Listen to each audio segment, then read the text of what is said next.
Moral vigor. Lack of moral vigor saps the will and makes the intellect sponge-like, ready to absorb the prevalent opinion of the times. People with good intellects often suffer from the Hamlet complex, the inability to come to any decision or to commit oneself to anything. They justify their indecision by saying, "I want to be fair to all sides." But even an imperfect action is better than no action at all. When you believe in something, stand by it. When you believe in someone, stand by them. Such loyal self-commitment is a higher law than seeing all sides. Energy is needed to accomplish anything in life.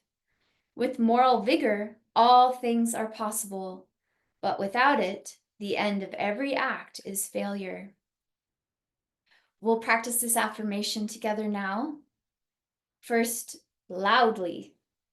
You can repeat after me. The decisions that I make in life. The decisions that I make in life. Come from within myself. Come from within myself. From my sense for what is right. From my sense for what is right. I am committed to the truth. I am committed to the truth. And channeling it outward. And channeling it outward. To the world. To the world. And now in a more soft speaking voice. The decisions that I make in life. The decisions that I make in life. Come from within myself. Come from within myself. From my sense for what is right. From my sense for what is right. I am committed to the truth. I am committed to the truth. And to channeling it outward. And to channeling it outward. To the world. To the world. And now in a whisper, we'll activate our subconscious mind, still with all that concentration and strength behind each word. The decisions that I make in life. The decisions that I make in life. Come from within myself. Come from within myself. From my sense for what is right. My sense is right. I am committed to the truth. I am committed to the truth. And channeling it outward. And channeling it out. To the world. And now silently, super consciously, feel each word at the point between the eyebrows, repeating silently, inwardly. The decisions that I make in life come from within myself, from my sense for what is right. I am committed to the truth and to channeling it outward to the world. And now we'll feel this prayer in our hearts. Divine Mother, with every action of my will, let me express thy divine vitality, thy truth, thy perfection. Let me live to serve thee alone, or else die in the attempt.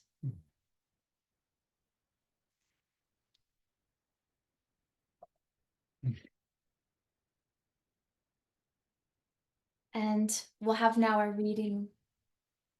This is from the weekly commentaries on the Bible and the Bhagavad Gita. It's a book called Rays of the One Light. It's from Swami Kriyananda. And this week is the promise of the scriptures. Just checking. Yes? Yes. Truth is one and eternal. Realize oneness with it in your deathless self within. The following commentary is based on the teachings of Paramhansa Yogananda. In the Gospel of St. Luke, chapter 15, we read the famous parable of the prodigal son. Jesus tells of the man who took the wealth bestowed on him by his father and squandered it in foreign lands where he fell into evil ways. At last, repentant, he returned to his father's home. When his father saw him, he was, Jesus tells us, moved with compassion, and ran and fell upon his neck and kissed him. And the son said to him, Father, I have sinned against heaven and before thee. I am no longer worthy to be called thy son. But the father said to his servants, Fetch quickly the best robe and put it on him, and give him a ring for his finger, and sandals for his feet. And bring out the fattened calf and kill it, and let us eat and make merry. Because this my son was dead, and has come to life again. He was lost, and is found. And they began to make merry. Small-hearted human beings, identified as they are with their little egos, give exaggerated importance to any slight they receive from others. Thus, they imagine God, like them, to be petty, unpardoning, and vindictive. In God's eyes, however, all of us are aspects of his own very self. He who made us resides in us.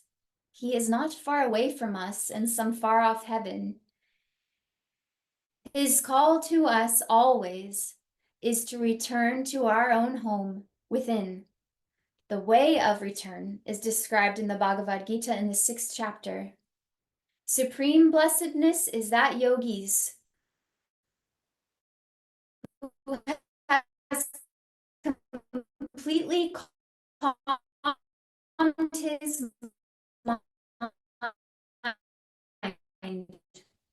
controlled his, purged. God has spoken to mankind.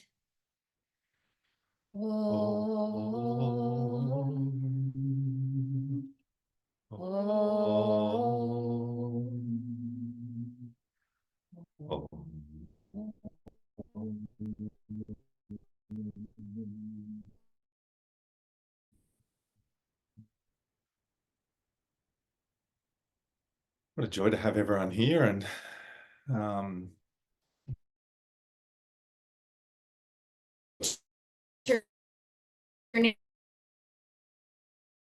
No, just kidding. and looking at, I think it's even nicer looking at it from, like we're breaking up a little bit. It's probably the heat. Just let us know if it keeps going. I'll switch it over. Oh, Gigi, can you go off your video? It's because we're on the same Wi-Fi. Yeah, sorry, dear mommy. What a joy to have every individual here. It's just incredible. And I think it's really nice on Zoom to see everybody individually and sort of turning up and being in their own space and being on their own journey. It's an incredible thing. And it reminds me of why Swami says that Ananda communities are so successful. And it is the respect that everybody is on their own journey and nobody is perfect. So it's the knowing that, but it's about a group of people coming together, knowing that everybody's on their own journey. Nobody is perfect, but we can support each other on this journey to find God. That's why we're all here, really, isn't it? And to find that freedom to get away from we've all kind of got to a point in our lives, haven't we? And said, we've had enough. Why there's got to be more. I've tried finding joy in this way and that way and doing all these things. So it's a beautiful image to see this on Zoom. I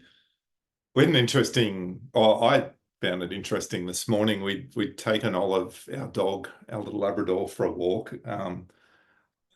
She's a Labrador. I'm mindful to even golden retriever or retriever of that brand. She's not quite that retriever yet. I think she's working towards it. She often goes and fetches, but doesn't retrieve them. So she's learning her little journey and she's got her own little individual thing, but it's quite funny to watch. We'll throw a ball and she'll just go and get it and then just drop it and then expect us. So she has to have 3 or 4 balls going at once to keep it going. Anyway, on the way back, we went past, it looked like a soccer training, and it reminded me of, this little story of a team sport and how a coach has to be always thinking in different ways and looking at it. So here we turned up and there was all these soccer players or football, depending on where you are in the world, who were turning up, and they were all different sizes, different shapes, different outfits.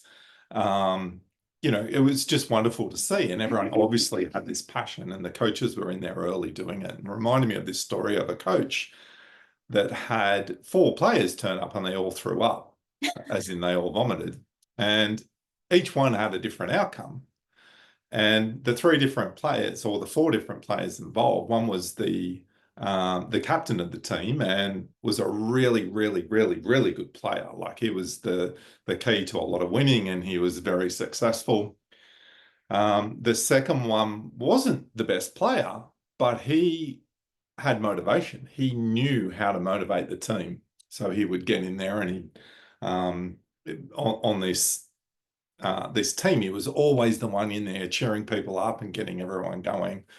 The third player was, really a tryer. He just started. He was new to the sport, but really, really tried. And then the fourth player was a player that was individually a good player. He had all the skills and wanted, he just wasn't quite there from a team player. So each one of them had turned up and had thrown up.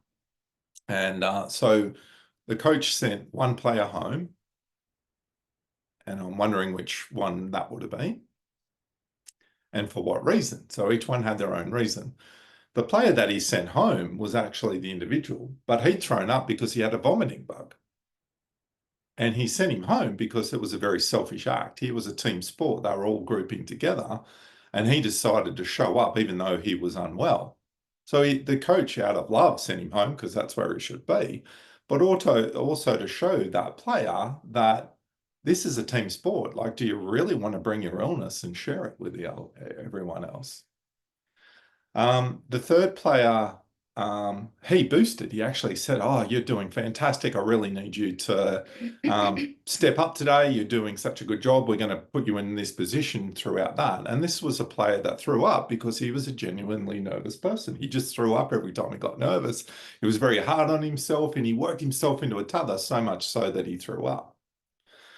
The third player was sent around the oval running and had to do extra exercises and calisthenics and a whole bunch of them, and was reprimanded in front of everyone.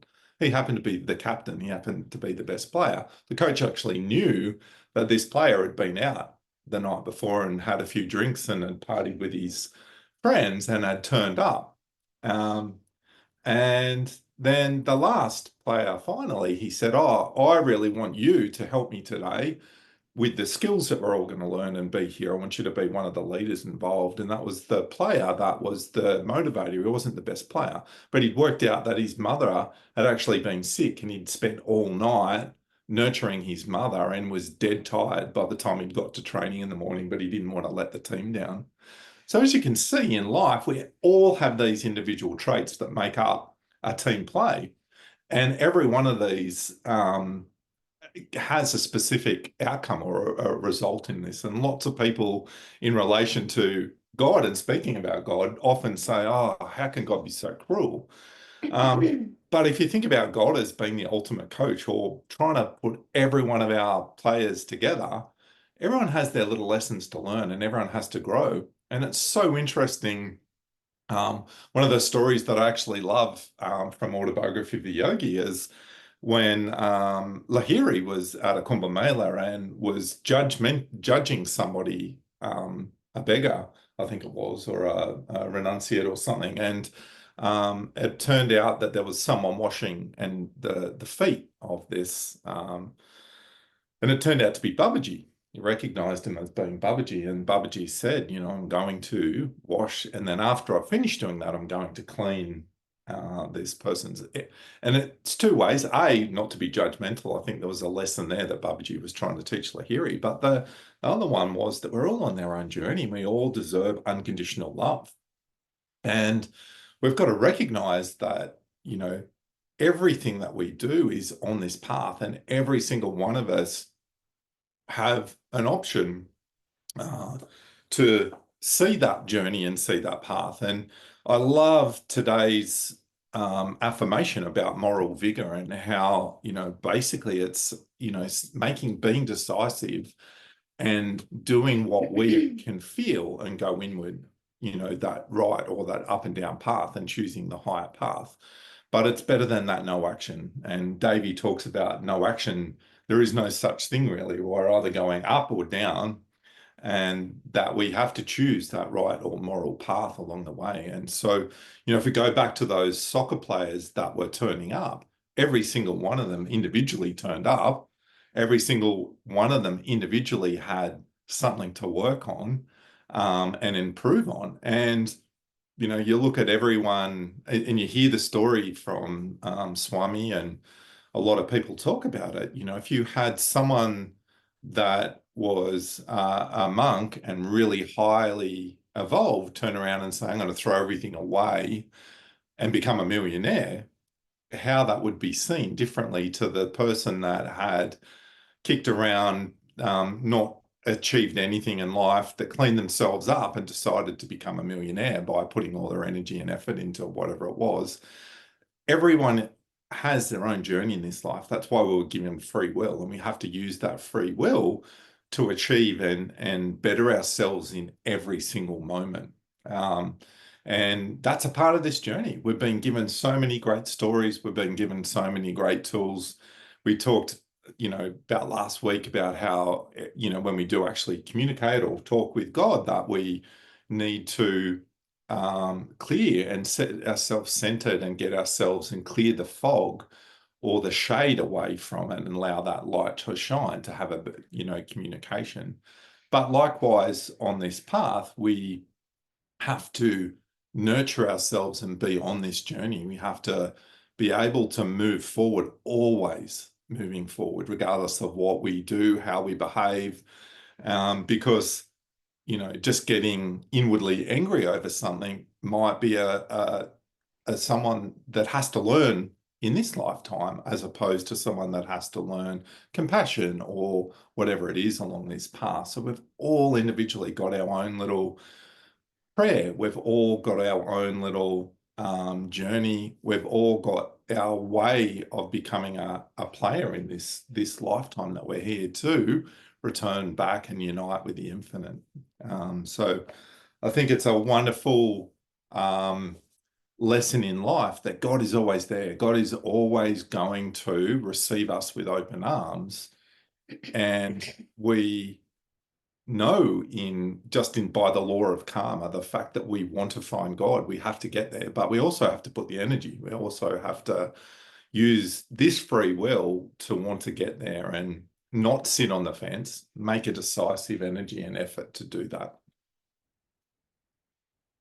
I have a fun thought to go off of your beautiful analogy of this week's lesson, which is that God is the coach and God is also the cheerleader. Because if you notice in that story, what was the father doing? He was celebrating. And so we often feel like God is the coach, like teaching us discipline and helping us have better habits, but he was a nurturing coach. He had all those beautiful qualities. But don't forget, God is also the cheerleader on the sides going, yes, you meditated today. Yes, you came to service with everybody. Yes, you were nice to that person. Yes, you were patient that time you didn't want to be. And it's like a really nice way to think of God, especially now when there's a tendency right now in the world to be a bit more critical, be a bit more judgmental. Why didn't they do the right thing? Again, they did the wrong thing. But instead, we could be like, yay, they're trying. Yay, let's empower everybody that is, choosing the light right now. Yay, let's strengthen each other where we can. Because right now, just like when we saw you all here this morning, we haven't had that many people at our Sunday meditation ever. That was amazing. I mean, except for retreats in person. Of course, when we saw everyone, we went, this is great, because we're here to support one another. And I think that's the beautiful thing about spiritual family, that you see these devotees that have been a part of the path together. Oh, are they the best cheerleaders for each other or what? They have been through so many trials and That's part of what happens when you come together as a group again and again. You start developing these compassionate friendships that are about length, they're about longevity. And there's a really, we know that quote from Yogananda that a saint is a sinner who never gave up. And that's really powerful in itself. But there's another visual that Yogananda gave the devotees, which is that you look at a devotee like Yanamata or Rajasi Janakananda, who he considered his foremost disciples. What does that mean? He said they were completely, with all of their energy, committed and concentrated on the goal. And when a test from God would come to them through the guru, they may fall. He said, but they were the first to get back up and keep running. And help others who fell get back up and keep running. So it's not just that we're doing it alone. We have each other. And I don't know if anyone noticed, but I had to be, oh, come on, Nara, let's go. But that's the thing, is when one of us is tired and struggling a bit, like we all come together and give each other energy to keep that longevity. And because this is a marathon and it's an endurance, there's a really beautiful chant. It's called Saint Teresa's Admonition. I think I pronounced that properly, but it's let nothing disturb you, let nothing affect you. All things will pass, but God changes not. Patient endurance brings us to victory. Once you have God, you'll want nothing more. And that's the other bit of wisdom that we're given is it's hard at first. The spiritual path is a challenge because we're changing our brain, we're changing our habits.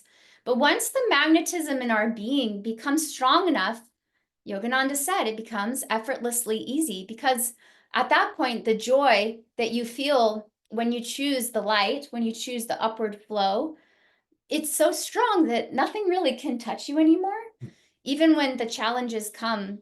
And so that's the goal is, well, what happens once we get to a place where we're okay, where we feel like we can be the cheerleader and we can help nurture each other. Well, we want to keep that momentum going because it feels so wonderful to be like that father and help another person feel the same experience of the divine. And when we go out into the world, just for a moment, if you all just can visualize someone who's like your bestie, your friend, it could be a pet, it could be a person, it could be a flower, it could be something, an experience with ocean or Mother Nature, and just feel what that really feels like when you see that being, when you feel an interaction of reciprocity where you want to give to that person, you want to then also receive from that person, you want to experience sharing joy through stories, through memories, creating memories together. But aren't we all kind of a little happy when we see that friend? We feel a touch of that joy. We feel a touch of that lightness. And there's a sense of, oh, I'm with my friend. Oh, isn't it wonderful? I'm finally on a wave. Oh, it feels so free. Oh, I'm finally with this little rose. I got to say good morning to the beautiful rose, and oh, how it's blossomed. And we just enjoy that. But what we want to do as souls on a path, which is so needed right now, is we want to be a channel for that with all beings. That's what the samadhi consciousness or Christ consciousness is. It's when we take an experience so precious as divine friendship, and then we expand that out. And so one thing that Swamiji was known for, and when he left this world, people said it was like, I lost my best friend. But what he did was he took his divine friendship vibration between him and Guruji, and he expressed that with all of us. So when we go out and we're in line at a store, or we're having a register, cash register experience, when we're in a line, when we're going out for a walk, when you have those moments where there's maybe a feeling like you should smile at someone or you want to say something nice, that's God, that's Guruji in you expressing divine friendship through you. And it's something that Swamiji said we can all do is vibrate peace, vibrate divine friendship, vibrate kindness. And one of the things we've noticed is people respond as receptive as they are.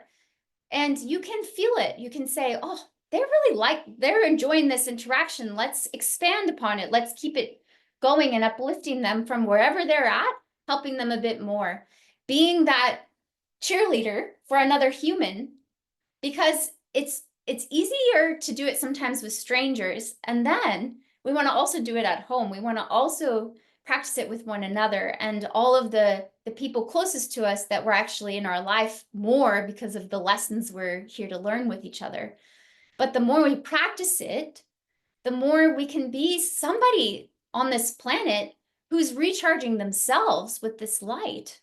And then it's creating a ripple effect. There's been study after study now that if you're kind in public, like somebody sees you hold a door or on the elevator or something and you do something nice, it is actually more likely that another person who saw it will then go do another act of kindness.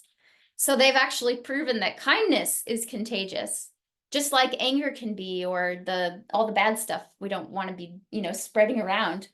So the more expressions of compassion and non-judgment, but rather acceptance of one another on these moral grounds, as Swamiji said, you feel in your heart what's the right thing to do, what's dharmic. But then expressing that, being a channel for that, it's what the world really needs, is more people who, I was trying to think the other day, what's something that we all can agree upon? It's like when you see a little group of beautiful little kids that don't have ego yet, and you just want the best for them, and you're like, I just want them to grow up happy. I just want them to have a good earth to live upon. It's like whatever that bit of humanity is that connects us, that you can expand upon with another being. Make that your goal for this week, is let's be all of us together, divine friendship, going out into this world and expressing that and being little cheerleaders of Master, really, of Yogananda ji, and sharing that on this planet, because there's enough, criticisms and negativities going around. Let's offer something higher and more of the light. As we mentioned last week, Babaji said, I am not here to wipe out the darkness. I am here to strengthen the light. And every time that we choose the light, it magnetizes us so that we attract more light. But also, every time we say, God, please help, Divine Mother, please help, Guruji, please help, saints of all religions, help, friends, help, somebody's going to pick you up. Someone's going to say, okay, here we go. And they're going to bring you along and they're going to help you. And there's this just promise of Yogananda. I will come and I'll bring every stray brother away from that shadow, away from that place of hate and anger and criticalness or negativity. I'm going to bring you to the light. I'm going to help you cross this river, this ocean of delusion, so that you all can experience this samadhi consciousness where we are one being, one breath, one Om. We're all this vibration of light. And we're back at our place of origin where we can sense true compassion from a place of complete acceptance and understanding of each soul's journey, as Nara said, and of this love for one another. So we'll have a beautiful song now to help us take this more deeply. It's the Divine Mother song.